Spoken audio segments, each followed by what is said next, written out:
ओवैसी साहब की जो दीवानगी है ना, वो सर चढ़ कर बोलती है। और मुझे पता है आप में से ज्यादातर लोग ओवैसी साहब की मोहब्बत नहीं है, मान के यहाँ पर आप शामिल होने के लिए आए हैं। मेरे जिम्मेदार भाइयों, मैं कोलकाता से यहाँ पर आया हूँ और मैं जानता हूँ कि यह वक्त बहुत इम्पोर्टेंट है। आज पूरे भारत में जो मुसलमानों की हालत है वो दलाली में, चोरी में, हरामखोरी में गुजर रही है। कोई टीएमसी की दलाली कर रहा है, कोई कांग्रेस की दलाली कर रहा है, कोई आरजेडी जेडीयू समाजवादी पार्टी की दलाली कर रहा है और अपने कौम के लोगों को ही नुकसान कर रहा है। उदाहरण के तौर पर मैं बताना चाहूँगा कि हमारे वेस्ट बंगाल में ममता बनर्जी जी जब यहाँ पर नई आई थी, वो बीजेपी के मुखालफत में काफ़ी ज़्यादा कैंपेनिंग कर रही थी। उस वक्त वेस्ट बंगाल में सीपीएम का सरकार था। हम सब उस वक्त छोटे छोटे थे, हम लोगों का वोटर कार्ड भी नहीं बना था। उन्होंने कहा कि हम मुसलमानों को रिजर्वेशन देंगे, 12% मुसलमानों को रिजर्वेशन देंगे, मुसलमानों के जो हुकूक छीने गए उसको वापस करेंगे।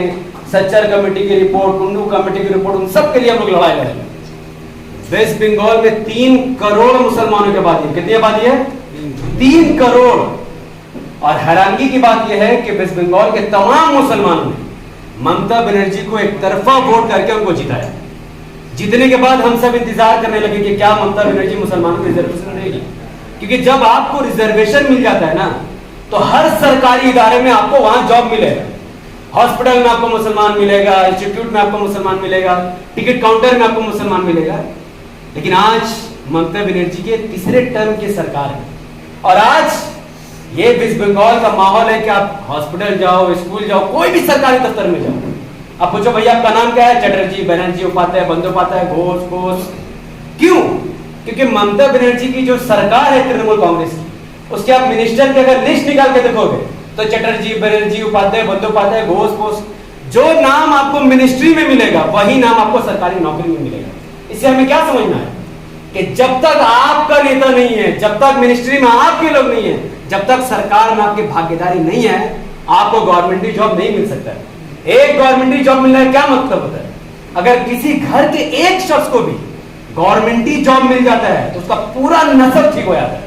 उसके पास रहने को घर हो जाता है, खाने को खाना हो जाता है, बाल बच्चे को पढ़ाने के लिए अच्छा स्कूल हो जाता है। लेकिन वेस्ट बंगाल में ऐसा नहीं है। वेस्ट बंगाल की हालत तो बदतर से बदतर होते जा रही है। आज पूरे भारत में मुसलमानों की हालत बदतर है। एक ही बंदा ऐसा है जो पार्लियामेंट में दिखता है, जो कहता है कि तबरेज अंसारी की लिंचिंग क्यों? वेस्ट बंगाल में आपको पता होगा, वेस्ट बंगाल में मुर्शिदाबाद में 3 मुसलमान की लिंचिंग हुई है। आसनसोल में एक मुसलमान को मौत के घाट उतार दिया गया था। जलपाईगुड़ी में भी एक मुसलमान की लिंचिंग हुई है। तो सवाल ये पैदा होता है कि अगर ममता बनर्जी मुसलमानों से ये कहती है कि तुम हमें वोट दो, बदले में हम तुम्हें बीजेपी से बचाएंगे, तो ममता बनर्जी की सरकार होने के बावजूद भी कैसे आखिर मुसलमानों को लिंचिंग किया गया वेस्ट बंगाल में? ये बहुत बड़ा क्वेश्चन है।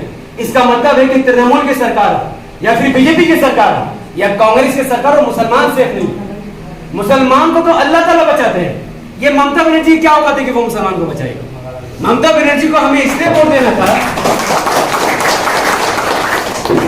ममता बनर्जी या कोई भी पार्टी, हम लोग इसलिए उनको वोट करते थे कि हाँ हमें अच्छा स्कूल चाहिए, अच्छा कॉलेज, अच्छा hospital. Guarantee school, college, hospital अगर बेहतरीन होगा तो कोई भी गरीब परिवार अपने बच्चों को कभी प्राइवेट में नहीं पढ़ाए। आज अगर किसी के घर में कोई बीमारी है, उसको जमीन बेचकर इलाज कराना पड़ रहा है, हॉस्पिटल में धक्के खाना पड़ रहा है। तो सीपीएम के दौर में भी हम धक्के खा रहे थे, आज टीएमसी के दौर में भी धक्के खा रहे हैं। इसका मतलब ममता बनर्जी ने ये अपने तीसरे सरकार में अब तक कोई भी काम नहीं किया। मुसलमानों के लिए तो छोड़ दो, हिंदुओं के लिए भी कोई काम नहीं किया। आज भी रास्ते टूटे हुए हैं, हॉस्पिटल में मरीजों की लाइन लग रही है। कोई भी आदमी अपने बच्चों को सरकारी स्कूल में पढ़ाना नहीं चाहता। क्यों? क्योंकि करप्शन। और मैं आपको यहाँ पर बताने आया हूँ कि आपको शायद पता होगा कि हैदराबाद अगर जो भी व्यक्ति गया हो या सोशल मीडिया में देखा हो, वहां पर ओवैसी स्कूल ऑफ एक्सीलेंस नाम का स्कूल चलता है जो बरुद्दीन ओवैसी साहब चलाते हैं। हैदराबाद के 14,000 गरीब बच्चों को वो फ्री में तालीम प्रोवाइड करते हैं। और स्कूल को अगर आप लोग देखोगे तो पूरे वेस्ट बंगाल का प्राइवेट स्कूल एक तरफ और ओवैसी साहब का वो स्कूल एक तरफ, वो खारिज हो जाए। एमआईएम की ईमानदारी की निशानी है कि एमआईएम जहां जहां एमआईएम का एमएलए होगा वहां वहां बेहतरीन स्कूल खुलेगा, बेहतरीन हॉस्पिटल खुलेगा, बेहतरीन इंस्टीट्यूट खुलेगा। जब जब इमाम का कोई एमएलए या कोई एमपी जीतेगा, इसका साफ मतलब हुआ कि आने वाले कुछ ही सालों में वो इमाम के एमपी या एमएलए आपके इलाके में स्कूल, कॉलेज, हॉस्पिटल खोलेगा। कोई भी गरीब बच्चा प्राइवेट में नहीं बल्कि गवर्नमेंट स्कूल में पढ़ाई करके आईपीएस ऑफिसर बने। और ये बात मैं तथ्य की बुनियाद के आपके सामने रख रहा हूं, क्योंकि ओवैसी साहब के जो इंस्टीट्यूट वहां पर चल रहे हैं, 400 से ज्यादा ऐसे लोग हैं जिन्होंने ओवैसी साहब के इंस्टीट्यूट में पढ़ के नीट एग्जाम को पास कर लिया। नीट एग्जाम वो एग्जाम है जिसे पास करना लगभग नामुमकिन है, लेकिन ओवैसी साहब द्वारा दिए गए फ्री कोचिंग की वजह से 400 मुस्लिम बच्चों ने नीट पास कर लिया। ये बहुत बड़ी उपलब्धि है। आज वेस्ट बंगाल में किसी भी मुस्लिम मेजोरिटी राज्य में जब मैं जाता हूँ, मैं सिर्फ पूछता हूँ कि यहाँ पर कोई आईपीएस ऑफिसर है? नहीं। कोई आईएएस ऑफिसर है? नहीं। कभी यहाँ से कोई कमिश्नर बना नहीं है, कोई पुलिस का बड़ा दरोगा नहीं है। भैया कौन है? हाँ, एक टीएमसी का गुंडा है, यही पूरा इलाका संभालता है। ये हमारे जगह है, इसलिए हमने ममता बनर्जी को वोट दिया था। आज 15 साल उनके सरकार होने को आ रहा है और यहाँ पर कोई मुस्लिम बच्चा पुलिस तक नहीं बन पा रहा। किसी के भी घर में बात करो कि आपका बच्चा क्या बनना चाहता है, भैया सरकारी नौकरी तो मुस्लिम को मिलेगा नहीं। क्यों? क्योंकि उनको पूरा भरोसा है कि भारत में, वेस्ट बंगाल में सरकारी नौकरी मुसलमान को नहीं मिलेगा। तो हम ममता को वोट क्यों दे रहे हैं? हमें सुरक्षा रहना है, सेफ्टी रहना है। बीजेपी से हमें डर लगता है, हमें बीजेपी से बचाना है। तो मुसलमान का जब तक ईमान सही नहीं होगा तब तक इमाम का जितना वेस्ट बंगाल में बहुत मुश्किल है। और मैं एक बात आपको बताता हूँ जो आपको दिलों को थोड़ा चुभा देगा। कई बार सोशल मीडिया में हम लोग देखते हैं कि ओवैसी साहब बीजेपी का बी टीम, बीजेपी का एजेंट, बीजेपी का ये, बीजेपी का वो, आरएसएस का एजेंट। हालांकि हम सब जानते हैं कि मुसलमानों का मुद्दा हो या दलितों का मुद्दा हो, एक ही व्यक्ति है जो आवाज उठा रहा, दीवाना जैसा चिल्ला रहा है, मुसलमानों को रिजर्वेशन दो, मुसलमानों को अधिकार दो, दलितों के साथ इंसाफ करो, आदिवासी के साथ इंसाफ करो। लेकिन पूरे भारत में 25 करोड़ मुसलमानों को गुमराह करने के लिए ओवैसी साहब को बीजेपी का एजेंट बता दिया जाता है। और इसमें बहुत बड़ा रोल अगर किसी ने निभाया है वो हमारे देश के इमाम और मुअज्जिन ने निभाया। मैं बहुत अफसोस और जिम्मेदारी के साथ कहना चाहूंगा, जब जब पूरे भारत में इमाम चुनाव लड़ती है तो इमाम और मुअज्जिन को वहां की सरकार खरीद लेती है, और नहीं भी खरीदती तो उनको बेचारे मासूम है, वो लोग, वो मासूम है, वो दीन का जानते, दुनिया नहीं जानते। उनको बताते ये ओवैसी नाम का बंदा आया है, ये वोट काट दे। मेंबर से चढ़कर, बिहार का मेंबर से, और वो इमाम कह रहा है कि ओवैसी वोट काटने है, उसको वोट मत दो। आप देखो खुदा की मार कैसी पड़ी इन पर। जिस वेस्ट बंगाल में लाखों इमामों ने ममता बनर्जी का सिर्फ इसलिए समर्थन किया था ताकि बीजेपी से उनको ममता बचा ले, इसलिए उनको समर्थन किया था ताकि ममता बनर्जी इनका भत्ता बढ़ा दे।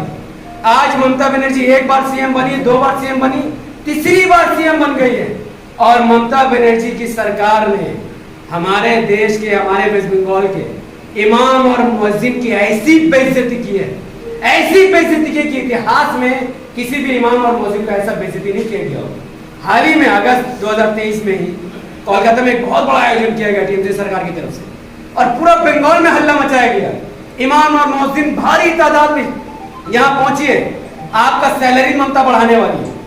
आपको यकीन नहीं होगा, पूरे बंगाल से हजारों की तादाद में मुअज्जिन और इमाम भूखे प्यासे वहां पहुंचे।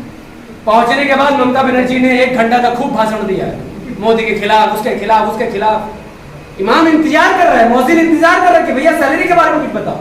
जाते जाते उन्होंने कहा कि हमारे वेस्ट बंगाल के इमाम और मुअज्जिन को हम लोग 500 रुपये बढ़ा देंगे।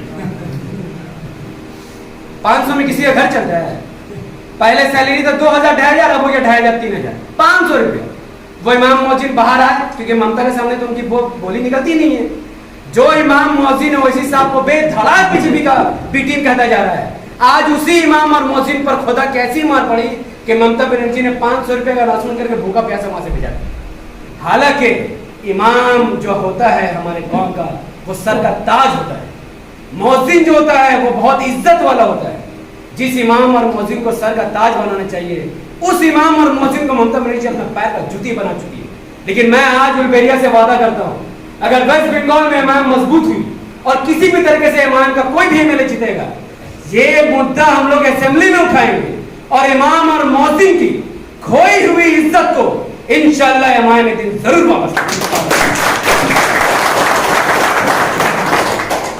आप सबको पता होगा कि वेस्ट बंगाल में 294 एमएलए की सीट है, एमएलए विधायक 294, और पूरे वेस्ट बंगाल में 3 करोड़ से ज्यादा मुसलमानों की आबादी है।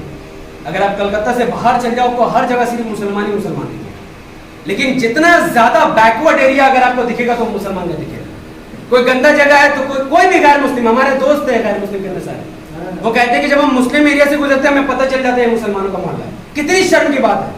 नबी करीम सल्लल्लाहु अलैहि वसल्लम ने फरमाया था तहूर शतरुल ईमान, सफाई ही निस्फ ईमान है।